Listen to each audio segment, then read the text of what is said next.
I think it was a viral sensation like a year ago, but I'm like late to the game. But today we're gonna make I call it fillet of fish, but I know McDonald's would sue us for that. Fried fish sandwich with a caviar, tartar sauce, and a piece of American cheese on a brioche bun. And we're gonna try it out here. But this is my version, the most like power-packed flavor you can ever possibly imagine. So let's start making it.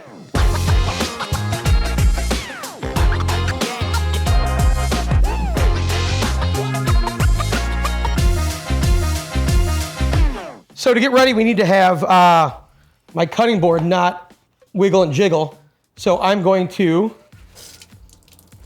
make it not wiggle and jiggle, which is super simple. I think this is like, I thought as a chef, this is like, everybody kind of knows this, but I was told that everybody doesn't know this, so this is a little tip and trick to make your cutting board not slip everywhere, is get 2 paper towels, wet them, and put your cutting board over it. I'm actually trying to move it and it won't move.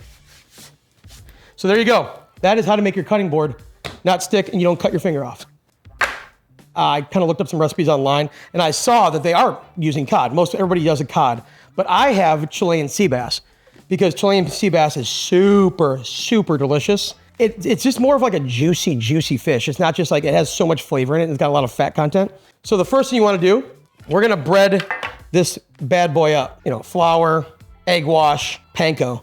So let's season up our flour first. Just gonna go heavy salt and kind of heavy pepper because I like a lot of pepper. Season up our flour. We're gonna do some eggs. I go right into it just because this is like, we're really cooking here. And I'm a big fan of, I season everything with a little salt. I'm gonna add a little tiny bit of water to this to make like a little egg wash. Done. You know, I grew up in the Midwest and grew up Catholic, went to Catholic school, and Friday was Lent, so we couldn't eat meat. Either we'd have like a fish fry or something at the school, but we'd always go to like McDonald's and they'd have like fillet of fish. We get like fillet of fish for like lunch or whatever because we weren't eating meat. I have since not done that at all. And then like at night, I remember we'd always like order a pizza and it'd have like pepperoni and sausage on it. And I didn't even think like, oh yeah, we just completely broke everything we were trying to do. All right, we're gonna go in with our fish.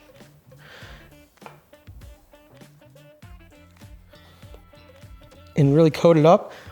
I like to give it a couple seconds just to kind of rust in there and reabsorb. So this fish is always, you get it like, let's say you're getting it from like Whole Foods or some grocery store. Whatever grocery store you're getting your fish from or you're ordering it, it's always gonna be a little wet. It's in that packaging. It's like all wet and gooey, whatever. Always take it out, pat it dry with some paper towels, and then just like put it on something, on a paper towel, and put it in the fridge and just let it like air dry. Before, like, I don't know, 3 hours before you do it. I did mine overnight. I like a super, like not dried up fish, but it just doesn't have that wetness on it. So it's nice and dry and it like breads up super well. Panko. All right, so fish, seasoned flour. Get it really coated in that egg. And then into our seasoned panko. And then this is a little double frying trick. I'm gonna go right back into the egg yolk. This is how to do a double breading. And I'm gonna go right back into our panko. And that's like a double layer of protection for the fish. And it's crispy goodness. It's gonna get all crispy and delicious on the outside. There you have it. And it's looking pretty good. Tartar sauce. I call it tartar sauce because that's what classically goes on fish. But it's not really a tartar sauce. It has the remnants of our tartar sauce. It has your fat from your mayo. It's gonna have the vinegar. The acidity's gonna be like the yuzu. We're gonna have chives, dill. So normally you throw pickles in your tartar sauce, but I'm gonna get that salt from the caviar and I'm gonna get that kind of brininess or that like, you know, acid from the yuzu. And we're gonna do also a little yuzu koshu. All right, first let's go in with our heavy duty mayo, nice and thick. We're gonna cut our chives. Chive trick. You basically take a wet paper towel and you wrap it around your chives so they don't move. That is like the chefy trick of cutting chives. Just wet it, roll it up, and then they don't move around. And then you don't have to keep trying to push them back in and bring them back in. Trying not to waste, but I can't do it. I have to get rid of the edges of the chives that look not all straight and aren't beautiful. I have to like get rid of these little like ones hanging out so I can have my delicious, fresh, even chives. It's like a little OCD thing I have from working in restaurants for so long. Even when I'm at home making like a fillet of fish sandwich, I have to make sure my chives are beautiful. We don't need much, because we're not doing a ton of tartar sauce. That's it. But look at those chives. Oh my God. Those are gonna go right in to our mayo. We're gonna go dill. So we don't need a lot of this dill. We just need like, we don't wanna overpower it, because I don't wanna overpower the caviar. You think the caviar is gonna be like super strong in there, but mayo, you'll be surprised how much like fat will like mute flavors. So I wanna like have the dill bring up the flavor of the caviar, not overpower it. Kind of roll it up. I know it seems impossible to roll it up, but kind of roll it up. And almost like you're trying to shave a little hair. Like just a little bit off. Whoa, whoa, whoa. All right, so dill in, pepper. Not too much. Now the caviar is gonna bring salt, but it's not gonna bring all the salt we need. So I'm giving it a little stir now, just because I don't wanna like stir it too much when I add the caviar. We're gonna add in our yuzu koshu. And that's going in. People always say, you know, I have ivory spoons. I have like the nice caviar spoons for our caviar. Let me tell you a little secret.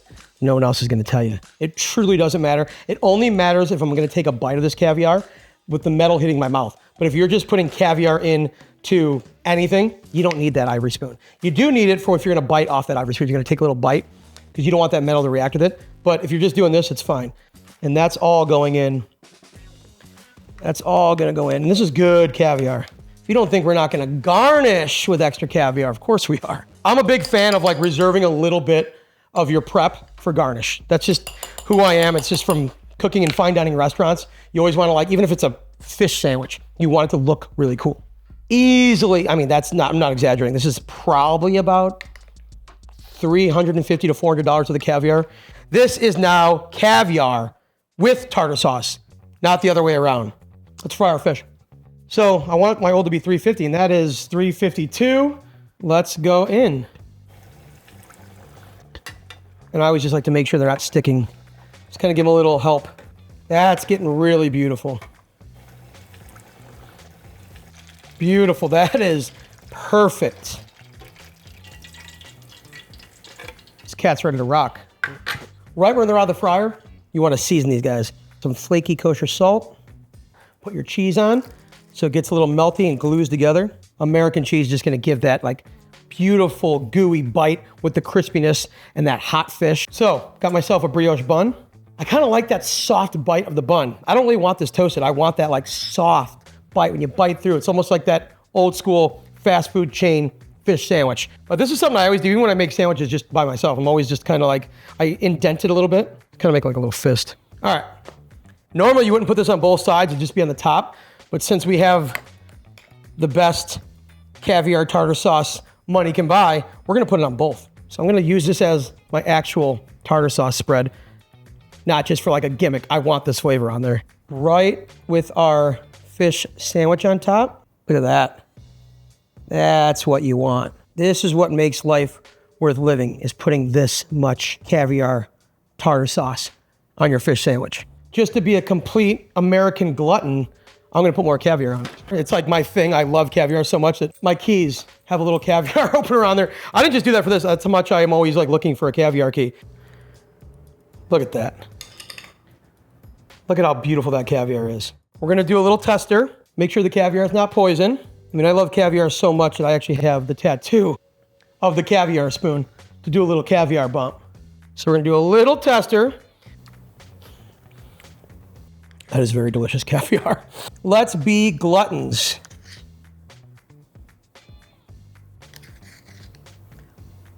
Let's be complete and utter first world problem gluttons. This is a ton of caviar on this, but guess what? It's gonna be delicious. And we're having fun today. This is not something you would make every single day, but it is something that if you can enjoy this once in a while, this is pretty intense.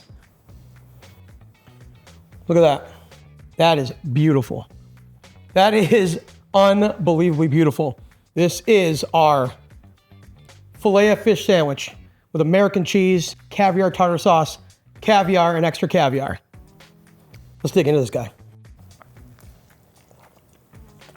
That first bite was nothing but caviar. I barely got any fish. All right, let's get a bite of that fish.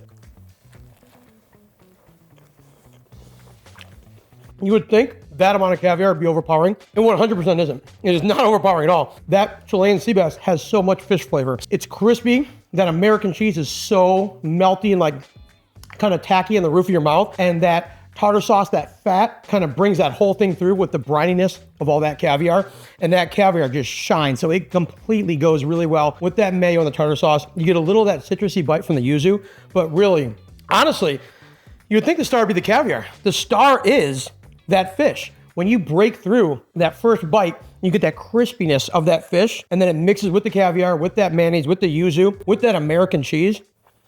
Let's do all of this.